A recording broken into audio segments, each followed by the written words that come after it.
how to log into your Gmail account. That's what we're going to do in today's video. But first, make sure to like the video, subscribe to the channel, and write down below in the comments section any suggestion or question that you have. Also, make sure to watch our previous videos and tutorials. We have playlists for many apps, and let's get started right now. So as you can see, we are already signed into our Gmail account. So I'm gonna open a guest window on Chrome, and I'm gonna now go to Google.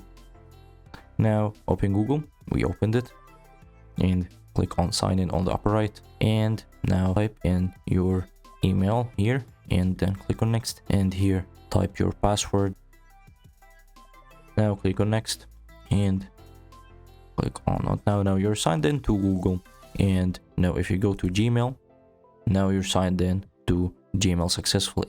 Now if you wanna add another account, click on the upper right on the profile picture and click add another account, and go with the same steps and enter whatever email you want, and then click on next, and then click enter your password. And now your email is here, and you can switch it by clicking on the profile image from here and choose the account, and now your other Gmail account is gonna be open for you. That's it, very simple and very easy. Hope you guys enjoyed the video. Don't forget to like the video, subscribe to the channel, and write down below in the comments section any suggestion or question that you have, and have a nice day.